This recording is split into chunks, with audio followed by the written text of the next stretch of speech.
Hello, my name's Alex Ramirez, and I have created a color-coded concept map for you today. So hopefully the coloration kind of helps you follow along as I walk you through it.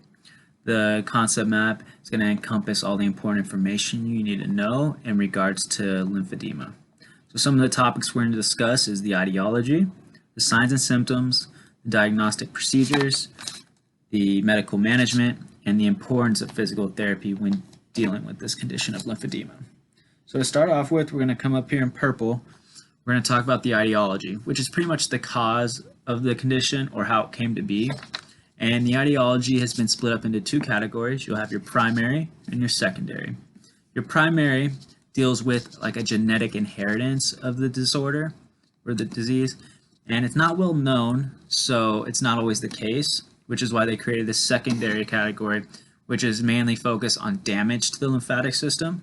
This damage can be done through surgery, radiotherapy, an infection, or even trauma. So these are all reasons to why the transport capacity is either impaired or the flow is disrupted, thus not allowing the lymph to be circulated back into the circulatory system.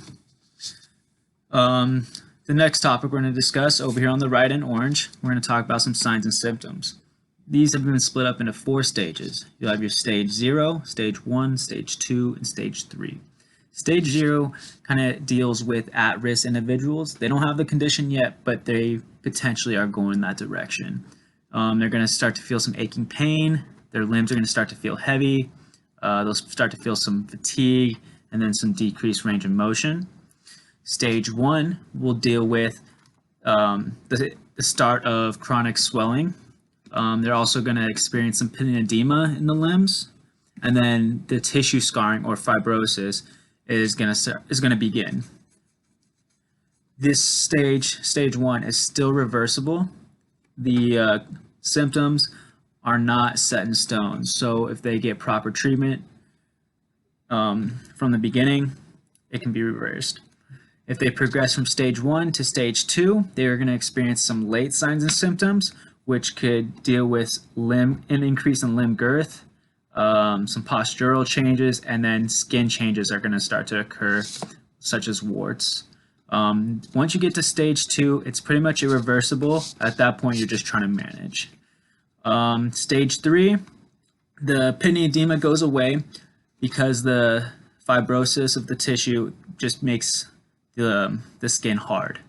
So there's no edema, your skin's going to start to blister, and then you're going to have an increase in neurological signs such as balance, and then there's just always going to be more swelling and more swelling.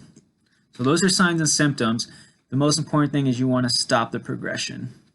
Some diagnostic procedures include imaging such as MRI, CT scans, the measurement of limbs, a venous Doppler study, and then it's called the stemmer sign.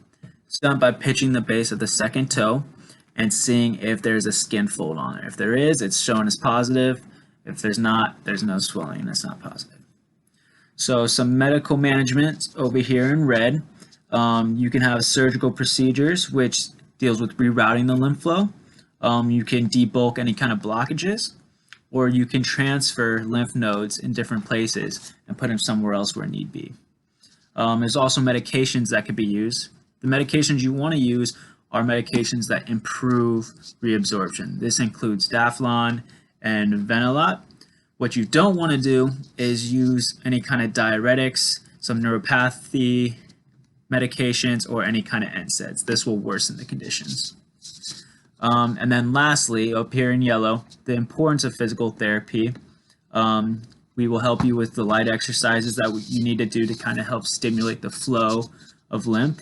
Our most important thing is that we educate you. So patient education is huge. We got to educate you on the early signs and symptoms, your self-management, so you are aware of it and you're able to stop any kind of progression. The manual lymph drainage is a technique where we almost massage the lymph back in through the circulatory system.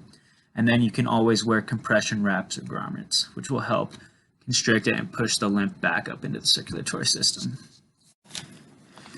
And that's pretty much about it. Let me know if you have any questions.